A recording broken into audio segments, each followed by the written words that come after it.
যিটো ব্ৰহ্মময় দেখে জগত নিখিল, যত পাপ পুণ্য সমস্ততে নিবৰ্তিল, হৰিৰ কথাত তাৰ ৰতি অবিশ্ৰাম, সদায় মুখত নেৰে ৰাম কৃষ্ণ নাম। কোনজনে? যিজনে সমস্তকে ব্ৰহ্মময় দেখিলে। যত দেখা যত শুনা ভূত ভৱিষ্যত, স্থাৱৰ জংগময়িতো সমস্তে জগত, কৃষ্ণ ব্যতিৰেকে একো বস্তু নাহি জানা, সমস্তে জগত কৃষ্ণ হেন মনে মানা। গোটেই জগত সমস্ত ভূতত ব্যাপী আছো মই হৰি, সবাকো মানিবা তুমি বিষ্ণু বুদ্ধি কৰি। উদ্ধৱক কৈছে, কপিল প্ৰভুৱে মাক দেৱহতীক কৈছে, অহম সৰ্বেষু ভূতেষু ভূতাত্মানম অৱস্থিত সদা, তম অৱজ্ঞায় মাম মৰ্ত কুৰুতে অৰ্চ বিৰম্বনম। 3:29-21 তৃতীয় স্কন্ধ 29 নম্বৰ অধ্যায় 21 নম্বৰ শ্লোক ভাগৱত। কপিলে কৈছে, মা সমস্ত ভূতত মই আছো সৰ্বক্ষণে, মোহক অৱজ্ঞা আতি কৰি যিটো জনে, বেদমন্ত্ৰে প্ৰতিমাত কৰয় অৰ্চন, নাহি তাৰ ফল কিছু হবে বিৰম্বন। আমি কোৱা নাই, কপিল প্ৰভুৱে কৈছে। তৃতীয় স্কন্ধ 29 নম্বৰ অধ্যায় 21 নম্বৰ শ্লোক। আৰু ভাঙনিত আপোনালোকে পাব, আমি যি ভাগ কৈছোঁ ভাগৱত তৃতীয় স্কন্ধ। সমস্ত ভূতত আছে, যিজনে এই দৃষ্টিটো হ'ল। গুৰুজনাই কীৰ্তনত কৈছে, সমস্ত ভূতত বিষ্ণু বুদ্ধি নুহি যাৱে, কায় বাক্য মনে অভ্যাসী বা এহি ভাৱে। যেতিয়ালৈকে সমস্ত প্ৰাণীক বিষ্ণুময় জ্ঞান নকৰে, তেতিয়ালৈকে অভ্যাস কৰিবলৈ দিছে কায় মনোবাণীৰ দ্বাৰা। কেৱল অভ্যাস, যিমান অভ্যাস কৰিব তেতিয়া কৃষ্ণময় দেখা পাব। এতিয়া আমাৰ দৃষ্টিত ইমান শুদ্ধতা নাই, সেইকাৰণে আমি ক'লা বগা ধনী দুখীয়া কুকুৰ মেকুৰী গাধ ঘোঁৰা আমি এনেকৈ দেখা পাওঁ।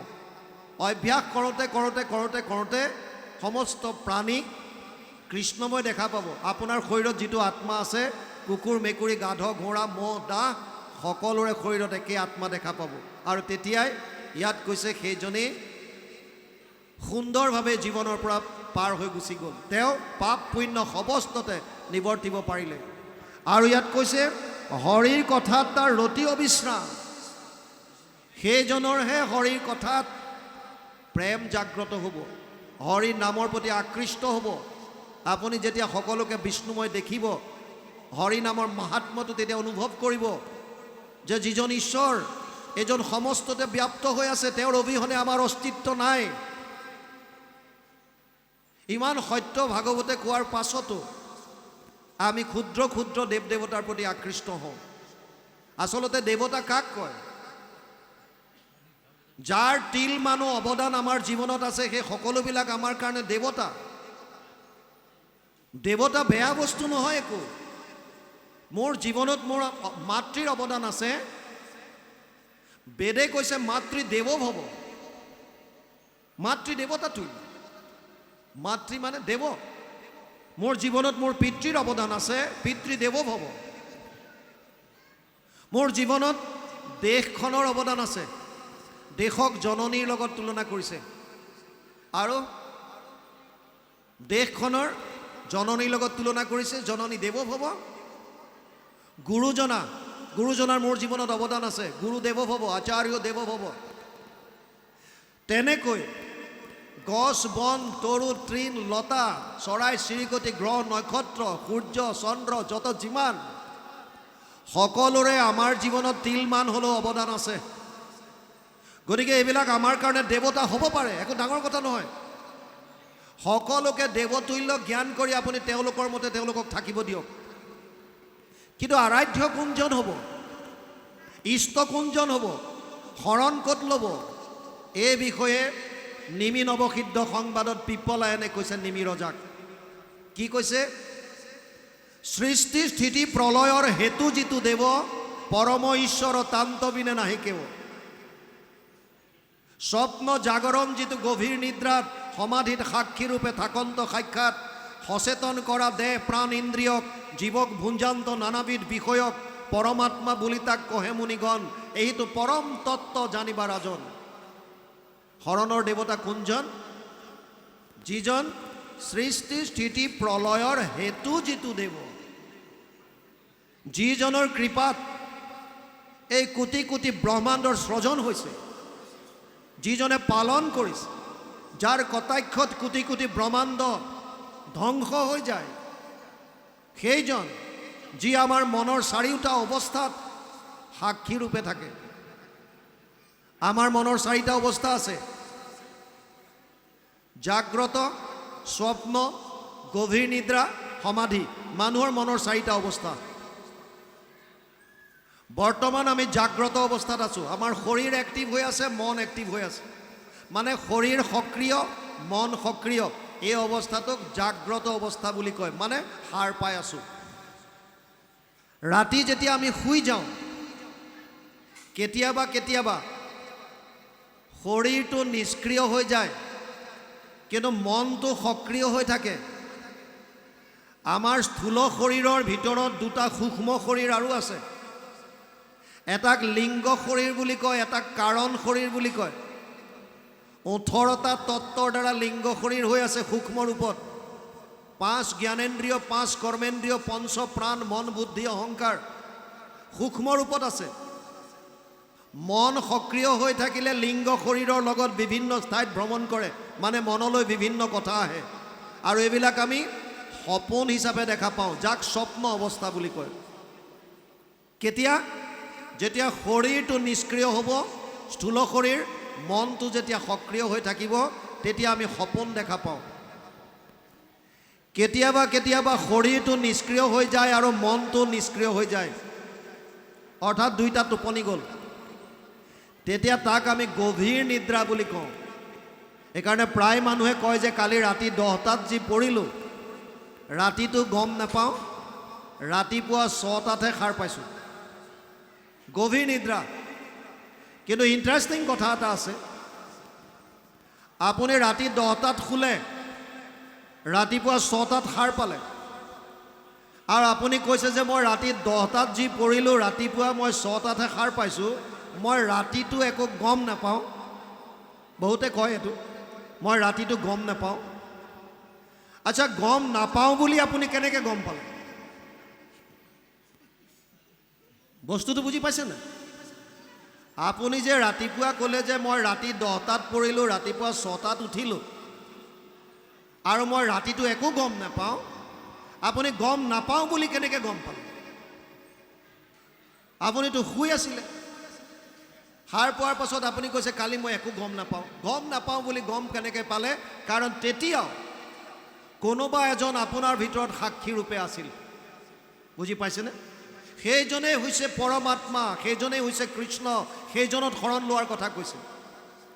আৰু মনৰ চতুৰ্থ অৱস্থা হৈছে সমাধি, যেতিয়া শৰীৰটো সক্ৰিয় হৈ থাকে আৰু মনলৈ অহা চিন্তাবিলাক শূন্য কৰি পেলায়। শূন্য। মানুহৰ মনলৈ 24 ঘণ্টাত 1200ৰ পৰা 60,000টা চিন্তা আহে। এটা পইণ্টত কেন্দ্ৰীভূত কৰি লাহে লাহে লাহে লাহে মনলৈ অহা চিন্তাবিলাক কমাই কমাই কমাই কমাই যেতিয়া শূন্য কৰি দিব পাৰিব, মন যেতিয়া নিষ্ক্ৰিয় হ'ব, তেতিয়া আত্মা পৰমাত্মাৰ লগত মিলন হয়। সেই সময়টোকে কৈছে সমাধি। সেইটোৱে সমাধি। এজন যোগীয়ে ধ্যান মাৰ্গত সমাধিত ব্ৰহ্মক সাক্ষাৎ কৰি যিটো শক্তি লাভ কৰে, যিখিনি শক্তি বা যিটো আনন্দ প্ৰাপ্তি কৰে, সাধাৰণ এজন মানুহে গভীৰ নিদ্ৰাত একে আনন্দ লাভ কৰে। আত্মা পৰমাত্মাৰ লগত মিলি থাকে, মন টোটেলি নিষ্ক্ৰিয় হৈ যায় সেই সময়ত। কিন্তু সাৰ পোৱাৰ লগে লগে আমাক মায়াই আগুৰি ধৰে কাৰণে আমি সেই আনন্দটো ধৰি ৰাখিব নোৱাৰোঁ। এইটো বেলেগ কথা। এই চাৰিওটা অৱস্থাত যিজন অন্তৰ্যামী বা সাক্ষী ৰূপে আছে, সেইজন শৰণৰ কাৰণে উপযুক্ত। আৰু কি? যিজনে আমাৰ ইন্দ্ৰিয়বিলাক সচেতন কৰি ৰাখিছে। বৰ্তমান মই যেনেকৈ ইচ্ছা কৰিছোঁ হাত ভৰি জোকাৰিব পাৰিছোঁ, মুখেৰে ক'ব পাৰিছোঁ। কিন্তু এজন মানুহৰ যেতিয়া মৃত্যু হয়,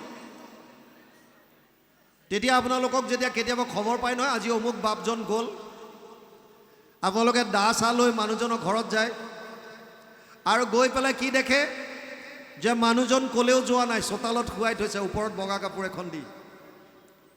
তেতিয়া কি বুলি কয়? এই বেচেৰাটো কালি লগ পাইছিলোঁ, আজি ৰাতিপুৱাই গ'ল। আৰে গ'ল কোন?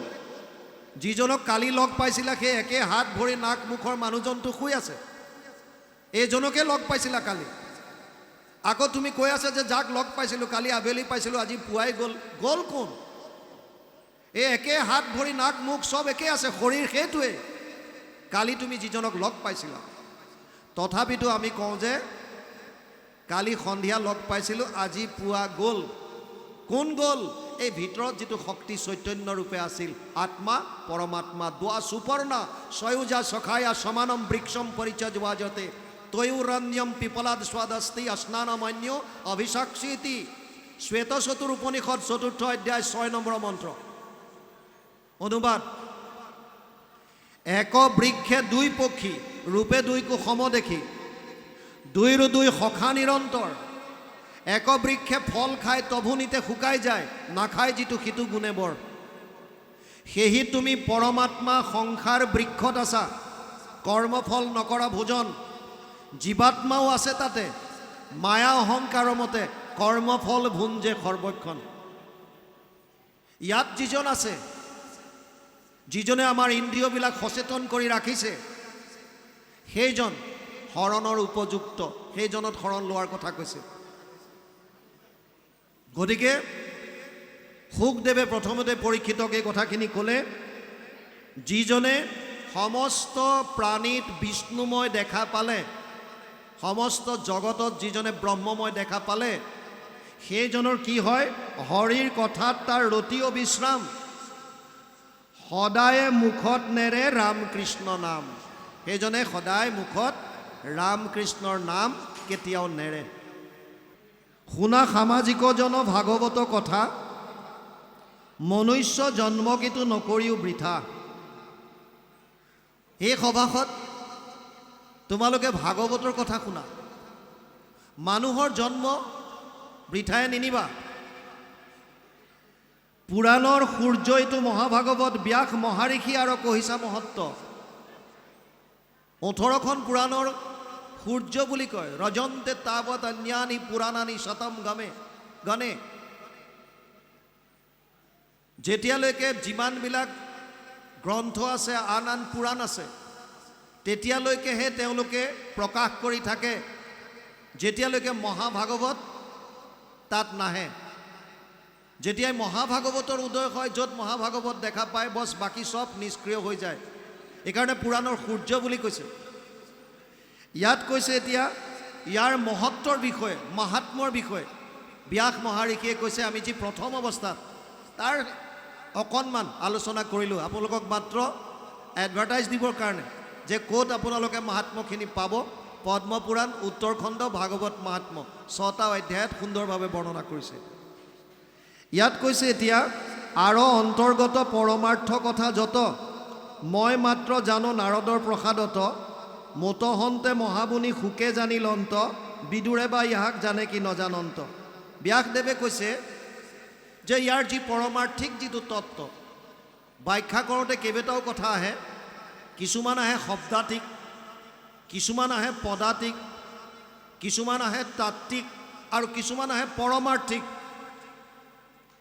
যিকোনো এটা ব্যাখ্যা কৰিবলৈ যাওঁতে আপুনি চিম্পল শব্দৰ অৰ্থকেইটা কৈ গৈছে, নে গোটেই পদটোৰ ওপৰত ব্যাখ্যা কৰি কবিয়ে কি ক'ব বিচাৰিছে সেইখিনি কৈছে, নে সেই পদ পাখিৰ আলম লৈ তাত্ত্বিক কি কথা ক'ব বিচাৰিছে, আৰু সেই পদ জোকাত পৰমাৰ্থিক তত্ত্ব কি সোমাই আছে, এই গোটেইখিনি বস্তু ব্যাসদেৱে কৈছে ইয়াত যে আৰু অন্তৰ্গত পৰমাৰ্থ কথা যত, এই ভাগৱত শাস্ত্ৰত যিমানখিনি পৰমাৰ্থ কথা আছে, সেইখিনি মই মাত্ৰ জানো নাৰদৰ প্ৰসাদত। মই কেৱল গম পাওঁ কিয় মোক নাৰদে উপদেশ দিছিল। তাৰ পাছত কোনে জানিলে? মতহন্তে মহামুনি সুকে জানিলন্ত। এই ভাগৱত প্ৰথমতে বৈকুণ্ঠত আছিল। পদ্মকল্পত ভগৱান নাৰায়ণে ব্ৰহ্মাক দিলে, ব্ৰহ্মাই দিলে নাৰদক ইটো ফলৰ ৰহস্যক। নাৰদে ব্যাসক আনি দিলা, তিলেকো নগৈল ভাগি, ইডালি সিডালি কৰি শুকমুখে ভূমিত পৰিলা। তাৰমানে ভগৱান নাৰায়ণে ব্ৰহ্মাক দিলে, ব্ৰহ্মাই নাৰদক দিলে, নাৰদে ব্যাসক দিলে, ব্যাসে শুকক দিলে, শুকে পৰীক্ষিত কোৱাৰ চলেৰে আমিবিলাকক দিলে, আৰু সেই সভাতে সুত মুনি আছিল, আৰু সুতমুনিক আঙুলি টোৱাই ক'লে যে হে সুতমুনি, তুমি নৈমিষাৰ অন্যত শৌনক আদি ঋষি সমস্তক এই ভাগৱতৰ কথা ক'বা। আল্টিমেটলি আমি শুকদেৱৰ পৰাই এই ভাগৱতৰ আজি আমি লাভ কৰিব পাৰিছোঁ। ইয়াত কৈছে বিদুৰে বা ইয়াক জানে কি বা নাজানন্ত, বিদুৰে বা ইয়াৰ বিষয়ে জানে কি নাজানে, ব্যাসে কৈছে মই এইটো গম নাপাওঁ। টীকা ভাষ্য চাই মহাবুদ্ধিৰ প্ৰভাৱে কেহুজনে আৰু তত্ত্ব অৰ্থক নাপাৱে। প্ৰভু ভগৱন্তৰ কৃপা অবিহনে কেৱল টীকা ভাষ্য চাই ভাগৱতৰ অৰ্থ পোৱাটো ইমান সহজ নহয়। কিয়? কাৰণ বৈকুণ্ঠৰ শাস্ত্ৰ কৃষ্ণ মুখৰ বচন, আৰু কি অৰ্থক জানে যেই সেইজন। মহাভাগৱত শাস্ত্ৰ বৈকুণ্ঠৰ শাস্ত্ৰ, ইয়াৰ তত্ত্ব কি যোনে তোনে জানিব পাৰিব নেকি? অসম্ভৱ। কোনে জানিব? ইয়াত কৈছে শুদ্ধভাৱে লৈলে যিটো কৃষ্ণত শৰণ, ভকতিৰ প্ৰসাদে নিৰ্মল যাৰ মন। দুটা কথা দিছে। সেইজনেহে ভাগৱতৰ তত্ত্ব বুজি পাব, যিজনে প্ৰথম কথা নিজক কৃষ্ণৰ চৰণত চাৰেণ্ডাৰ কৰিলে, শৰণ ল'লে। 2 নম্বৰ কথা, ভক্তি কৰোঁতে কৰোঁতে, ভক্তি মানে প্ৰেম, কৃষ্ণক ভাল পাব লাগিব। কৃষ্ণ ক'ত আছে? সমস্ত প্ৰাণীত।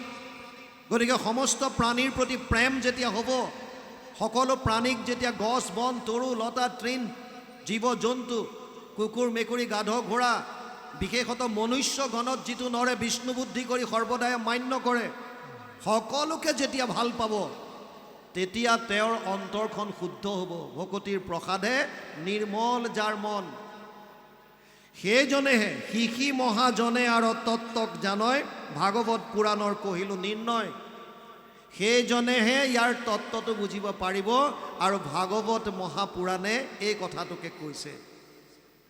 তাৰ পাছত কৈছে জানিয়া কৃষ্ণত কৰা একান্তে ভকতি, কলিযুগে কৃষ্ণ নাম কীৰ্তনেখে গতি। সেইকাৰণে সকলোকে এটা উপদেশ দিছে যে কৃষ্ণত শৰণ লোৱা, কৃষ্ণৰ ভক্তি কৰা। এটা ডাঙৰ কথা, এটা শাস্ত্ৰৰ উত্তম 2খন গ্ৰন্থ, এখন হৈছে গীতা আৰু আনখন হৈছে ভাগৱত। গীতাত কি কৈছে? 700 শ্লোকৰ শেষত ভগৱান কৃষ্ণই গীতাত অৰ্জুনক কৈছে সৰ্বগুহ্যতমম ভূয় শৃণুমে পৰমম বচ ইষ্টসীমে দৃঢ়মিতি তত বক্সামিতে হিতম। 8 অধ্যায় 64 নম্বৰ শ্লোক গীতা। হে অৰ্জুন, তোক এতিয়া মই গোপনীয়ৰ পৰা গোপনীয় কথাটো কওঁ, শুন, কাৰণ তই মোৰ অতি মৰমৰ। কি ক'লে? সৰ্বধৰ্মান পৰিত্যাজ্য মাম একম শৰণম ব্ৰজ, অহম ত্ব সৰ্ব পাপেভ্য মোক্ষয়িষ্যামি মা শুচ। 8 অধ্যায় 66 নম্বৰ শ্লোক গীতা। সৰ্বধৰ্ম এৰি এক শৰণ সাক্ষাৎ, সুদৃঢ় বিশ্বাসে সখী লৈ কোৱা মাত, নকৰিবা ভয় হেৰা কৰোঁ অংগীকাৰ, সমস্ত পাপত মই কৰিব নিস্তাৰ। অৰ্জুনক কৈছে চব বাদ দি পেলাই মোত শৰণ ল, গীতাৰ সাৰ। এতিয়া কোনোবাই যদি কয় যে মই গীতা মানো কিন্তু মই কৃষ্ণত শৰণ নলওঁ, কি লাভ হ'ব? আপুনি যদি গীতা শাস্ত্ৰ মানো বুলি কয়, গীতাৰ পাঠ কৰাইছে, গীতা শুনিছে, কিন্তু আপুনি কৃষ্ণত শৰণ নলওঁ বুলি কয়, তে তাৰ পৰা কি লাভ হ'ল? গীতাৰ সাৰ হৈছে সৰ্বধৰ্মান পৰিত্যাজ্য মাম একম শৰণম ব্ৰজ, কেৱল মোত শৰণ ল, এইটো গীতাৰ সাৰ। আৰু ভাগৱতত কি আছে? 18,000 শ্লোক। শেষৰ শ্লোকটোত কৈছে নাম সংকীৰ্তনম য়স্য সৰ্ব পাপ প্ৰণাশনম, প্ৰণাম দুঃখ সমানতম নমামি হৰিম পৰম। 12, 13, 23। দ্বাদশ স্কন্ধ 13 অধ্যায় 23 নম্বৰ শ্লোক ভাগৱত। শেষৰ শ্লোকটোত গৈ এটা কথাই ক'লেগৈ, নাম সংকীৰ্তনৰ দ্বাৰাই সমস্ত পাপৰ পৰা পৰিত্ৰাণ পাব পাৰি। এতিয়া গীতাৰ শেষত ক'লে এক শৰণ, কৃষ্ণত শৰণ লোৱা। ভাগৱতে শেষত ক'লে নামৰ দ্বাৰাই সমস্ত পাপৰ পৰা পৰিত্ৰাণ পাব পাৰি। আৰু গুৰুজনাই যিটো ধৰ্ম প্ৰৱৰ্তন কৰিছে সেইটো নাম দিছে এক শৰণ হৰিনাম ধৰ্ম। যেতিয়া দুৰ্যোধনে ক'লে যে মই বেজীৰ আগত উঠা মাটিকণো বিনা যুদ্ধে নিদিওঁ, তেতিয়া ভগৱান কৃষ্ণই দুৰ্যোধনক এটা প্ৰশ্ন কৰিছিল, দাদা তুমি ধৰ্ম কি বুজি পোৱা নে নাই? আৰু দুৰ্যোধনে বিৰাট একদম গৰ্বৰে কৈছে জানামি ধৰ্ম নাচমে প্ৰবৃত্তি। ধৰ্ম কি মই জানো, কিন্তু মোৰ মানিবলৈ ইচ্ছা নাই। ভগৱানে সুধিলে যে অধৰ্ম কি জানানে নাই? দুৰ্যোধনে কৈছে জানামি অধৰ্মম না চমে নিবৃত্তি। অধৰ্ম কি সেইটোও জানো, কিন্তু নকৰাকৈ থাকিবলৈ ইচ্ছা নাই। আৰু সুবিধা লৈছে কেনাপি দেৱেনা হৃদি স্থিতম যথা নিয়োজয়সী তথা কৰমি। মাধৱ পুৰুষে এইটো শ্লোকৰ হুবহু অনুবাদ কৰিলে, ধৰ্মক জানোহো মই তথাপি প্ৰবৃত্তি নাই, অধৰ্মত নিবৃত্তি নহয়, হৃদিস্থিত হৈয়া তুমি যেন কৰা বাহা স্বামী, ঋষিকেশ কৰিব তেনেয়। গতিকে আমাৰো গতি তেনেকুৱা নেকি? গীতা ভাগৱতৰ সাৰটো জনাৰ পাছত আমি কৃষ্ণমুখী হ'ব পাৰিছোঁনে নাই? আমি এক শৰণীয়া হ'ব পাৰিছোঁনে নাই? নে এতিয়াও মনত ক্ষুদ্ৰ ক্ষুদ্ৰ দেৱ দেৱতাৰ প্ৰতি আমাৰ আশা আছে? গতিকে সেই তত্ত্বখিনি আপোনালোকে বিচাৰ কৰি চাব আৰু তাৰ কাৰণে শাস্ত্ৰ অধ্যয়ন কৰিব। ৰন্তু শইকীয়াই কি কৈছে এইটো পিছৰ কথা, গীতা ভাগৱতে কি কৈছে আগতে সেইটো বুজি ল'ব আৰু তাৰ কাৰণে অধ্যয়ন কৰক। ভয় নকৰিব। কোনোৱে কয় যে ভাগৱত ঘৰত ৰাখিব নাপায়, চব মিছা, ৰাখক। শাস্ত্ৰ অধ্যয়ন কৰাৰ দুটা নিয়ম আছে। এটা হৈছে চৈতন্য কৰি প্ৰপাৰ নীতি নিয়মৰ মাজেৰে। ঘৰত যদি গুৰুগৃহ আছে, নামঘৰ আছে, নামঘৰৰ ভিতৰত যিভাগ শাস্ত্ৰ আছে তাক নীতি নিয়মৰ মাজেদি পাঠ কৰক। কিন্তু যদি আপুনি জানিব বিচাৰিছে, আপোনাৰ পঢ়া টেবুলত আছে, আপুনি চকীত বহিও পঢ়ক, কোনো কথা নাই। জানিবৰ কাৰণে বিচনাত শুই শুই পঢ়ক, কোনো আপত্তি নাই। এজনী ছোৱালীয়ে যেতিয়া মাষ্টাৰ ডিগ্ৰী গীতা ভাগৱত যদি চিলেবাছত প্ৰয়োজন হয়, তেওঁ যদি সেই সময়ত যদি পিৰিয়ড হয়, মেইনছ হয়, তেতিয়া তেওঁ পৰীক্ষাত দিবৰ কাৰণে ভাগৱত গীতা পঢ়িবনে নাই? পঢ়িব লাগিব। কীৰ্তন পঢ়িব লাগিব। কিয়? কাৰণ সেই সময়ত পৰীক্ষাত দৰকাৰ, তেতিয়া এখন কিতাপ হিচাপে পঢ়িব। সেইকাৰণে তত্ত্ববিলাক বুজি লৈ পেলাই অধ্যয়ন কৰক নিজে। আনে কোনোবাই কিবা কৈছে, আমাক এনেকৈ চলাই আছে, তেনেকৈ চলাই আছে, এইবিলাক দিন গ'ল। শাস্ত্ৰ যেতিয়া অসমীয়ালৈ সকলোৱে বুজিব পৰাকৈ অনুবাদ কৰি দিছে, গতিকে নিজে অধ্যয়ন কৰা আৰম্ভ কৰক। নিজে নিজে আপোনালোকৰ সন্মুখত জল পটকৈ ওলাই পৰিব মই কি কৰা উচিত। জীৱনৰ বাটটো আপোনালোকে নিজে দেখা পাব, মই এতিয়া কি কৰিম। আমাৰ কথা মানিব নালাগে। আমি কওঁ যে সদায় শাস্ত্ৰ অধ্যয়ন কৰক। আমি মাত্ৰ আপোনালোকক এডভাৰটাইজ দিছোঁ, ক'ত কি পাব, কি আছে কি নাই। 2.5 ঘণ্টা 3 ঘণ্টাত গোটেই ভাগৱতৰ কথা কৈ শেষ কৰিব এনেও নোৱাৰি। গতিকে থুলমূল এটা আভাস আপোনালোকক দিয়া হৈছে। ইয়াত কৈছে এতিয়া, জানিয়া কৃষ্ণত কৰা একান্তে ভকতি, কলিযুগে কৃষ্ণ নাম কীৰ্তনেশে গতি। বিশ্বামিত্ৰ পৰাশৰ আদি মুনিগণ, জলবায়ু পত্ৰ মাত্ৰ কৰয় ভোজন। কামিনীজনৰ মুখ পদ্ম সুললিত, দেখি তাৰাসবু আতি ভৈলা বিমোহিত। বিশ্বামিত্ৰ পৰাশৰ আদি ঋষিসকলে পত্ৰ জল আদি ভোজন কৰি বহুদিন তপস্যা কৰি আছিল। তেওঁলোকেও কামিনীজনৰ মুখ দেখাৰ লগে লগে, স্ত্ৰীৰ মুখ দেখাৰ লগে লগে তেওঁলোকৰ তপস্যা ভংগ হয়। গতিকে জ্ঞান মাৰ্গ ইমান সহজ নহয়, এইটো কথা বুজাবলৈ কৈছে। ইয়াত কৈছে, দধি দুগ্ধ ঘৃত মিশ্ৰ কৰি খালি অন্ন, প্ৰবন্ধিয়া প্ৰতিনিতে ভুঞ্জে যিটো জন। সিউজনে পাৰে যদি ইন্দ্ৰিয় জিনিত, বিন্ধ্যাগিৰি পাৰে তবে সাগৰ তৰিত। ইয়াত এটা বস্তু দিয়া নাই, তথাপিও ইয়াত বাৰু ভাল ভাল বস্তুকেইটা দিছে। কি দিছে? দধি দুগ্ধ ঘৃত মিশ্ৰ কৰি খালি অন্ন। আৰু এইবিধৰ কথা দিয়াই নাই, যিবিধ আমি টানি থাকোঁ, সেয়াতো দিয়াই নাই। এইখিনি খোৱাৰ পাছতো, দধি দুগ্ধ ঘৃত খালি অন্নৰ লগত মিশ্ৰিত কৰি খোৱাৰ পাছতো যদি কোনোবাই কয় যে মই ইন্দ্ৰিয় দমন কৰিব পাৰিম, তেতিয়া কৈছে যে বিন্ধ্যাগিৰি পৰ্বত তেতিয়া সাগৰ পাৰ হৈ গুচি যাব নিজে খোজকাঢ়ি। অসম্ভৱ। এইখিনি খালেই অসম্ভৱ।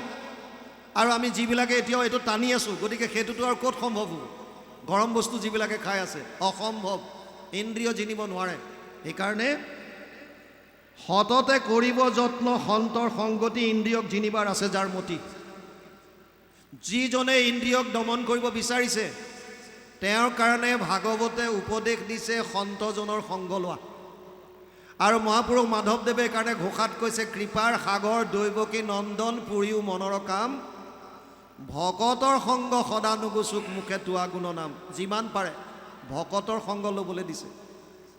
সন্ত সংগ লওক, ভাল ভাল গ্ৰন্থ পঢ়ক, ভকতজনৰ পৰা আধ্যাত্মিক কথা আলোচনা কৰক, আনন্দ লাভ কৰিব। অসমৰ বহু জেগাৰ পৰা আমালৈ ফোন আহে। মই প্ৰায়বিলাক আমাৰ ইউটিউবাৰসকলেও জানে, মই নাম্বাৰ দিব নিদিওঁ। মোৰ নাম্বাৰটো দিয়া টোটেলি বন্ধ, ৰেষ্ট্ৰিক্ট, এইটো মই তাত ৰেষ্ট্ৰিকশ্যন আছে, মই অ'পেনলি মোৰ নাম্বাৰটো দিব নিদিওঁ। তথাপিও তেওঁলোকৰ পৰা সুধি মেলি বহুতে লয় আৰু আমালৈ কল কৰে, খুজিলে দিব লাগে, একো ডাঙৰ কথা নহয়। আৰু বহুতে আমাক কয় যে আপোনাৰ কথাবিলাক আমি শ্ৰৱণ কৰোঁ, একান্তভাৱে শুনো। বহুত ডাঙৰ ডাঙৰ অফিচাৰো ফোন কৰে। আনকি কোনো জাতি কুল নিৰ্বিশেষে ব্ৰাহ্মণ সম্প্ৰদায়ৰ মানুহে আমালৈ ফোন কৰে, বাপ আপুনি কোৱা কথাবিলাক শ্ৰৱণ কৰোঁ, আপুনি বৰ পজিটিভ কথা কয়, কথাখিনি সত্য শুদ্ধ, যিমান পাৰে শুনক, ভাল ভাল গ্ৰন্থ অধ্যয়ন কৰক, ভকতৰ সংগ লওক, কি হ'ব ইয়াত আনন্দ পাব। আৰু যিটো আনন্দ ভক্তিৰ মাজত আপুনি পাব তাৰ কোনোদিন শেষ নাই। পাৰ্থ নৈব ইহ নামূত্ৰ বিনাশস্তস্য বিদ্যতে নাহি কল্যাণকৃত কচ্চিৎ দুৰ্গতিম তাত গচ্ছতি। ষষ্ঠ অধ্যায় 40 নম্বৰ শ্লোক গীতা। অৰ্জুনক কৈছে, হে অৰ্জুন, যিটো ভক্তি মাৰ্গৰ যিটো আনন্দ, ইয়াৰ কোনোদিন অন্ত নাই। এই লোকত পৰলোকত ক'তো শেষ নহয়। গতিকে চেষ্টা কৰিব শাস্ত্ৰৰ মতে চলিবৰ কাৰণে। পৰম্পৰা চলি আহিছে, যিবিলাক পৰম্পৰা শাস্ত্ৰসন্মত নহয় সেইবিলাক ত্যাগ কৰি যিবিলাক শাস্ত্ৰসন্মত গীতা ভাগৱতৰ উপদেশ, সেইমতে নিজৰ জীৱনটো চলাই মনুষ্য জনম সফল কৰাৰ কাৰণে চেষ্টা কৰিব। আমি অনুৰোধ কৰিব পাৰোঁ, জবৰদস্তি কাকো ক'ব নোৱাৰোঁ। গতিকে শাস্ত্ৰৰ কথাখিনিয়ে আলম লৈ আপোনালোকৰ চৰণত এটাই অনুৰোধ, কৃষ্ণমুখী হোৱাৰ চেষ্টা কৰক। কাৰণ কৃষ্ণই পৰম আনন্দ। আপোনাক যদি আনন্দ লাগে কৃষ্ণ সন্মুখ হ'বই লাগিব, তাৰ বাহিৰে গতি নাই। আপুনি ডাক্তৰৰ তাত গৈছে, ডাক্তৰে আপোনাৰ টেষ্ট কৰি পেলাই কিবা মেডিচিন লিখি দিছে, প্ৰেছক্ৰাইব কৰিছে, আপুনি মেডিচিন আনিবৰ কাৰণে ক'ত যাব? আপুনি যদি হোটেলত বিচাৰে, এই দেৱা এই ঔষধকেইটা দিয়ক, আপুনি যদি কাপোৰৰ দোকানত বিচাৰে, আপুনি যদি হাৰ্ডৱেৰ শ্বপত বিচাৰে, আপুনি যদি গেলামালত বিচাৰে, মেডিচিন আপুনি ক'তো নাপায়। ক'ত পাব? যদি মেডিচিন লাগে মেডিকেল ষ্ট'ৰত যাব লাগিব বা ফাৰ্মাচীত যাব লাগিব, য'ত আছে। তেনেকৈ য'ত আনন্দ আছে তাত বিচাৰিলে আনন্দ পাব, বাকীবিলাকত নাপায়। আৰু আনন্দ মানে কৃষ্ণ, কৃষ্ণ মানে আনন্দ। গতিকে ইয়াত শেষত এইটো কথাই ক'লে,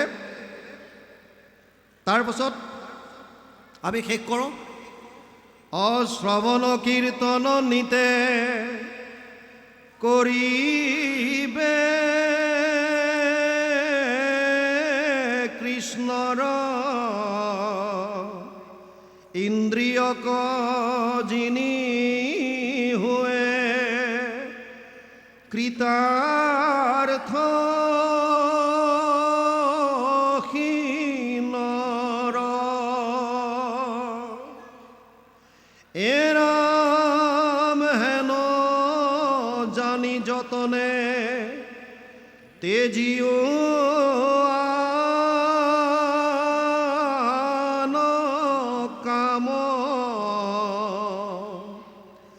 শংকৰে ৰচিলা ডাকি বোলা ৰাম ৰাম।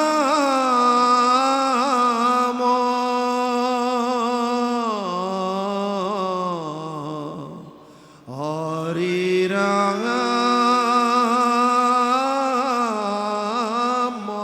ৰাম ৰাম।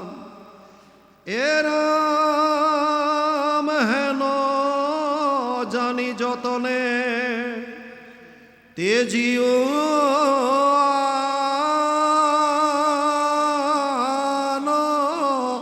কাম। শংকৰে ৰচিলা ডাকি বোলা ৰাম ৰাম।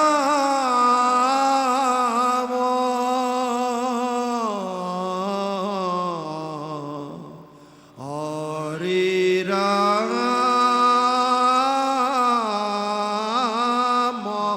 ৰাম ৰাম। কৃষ্ণ।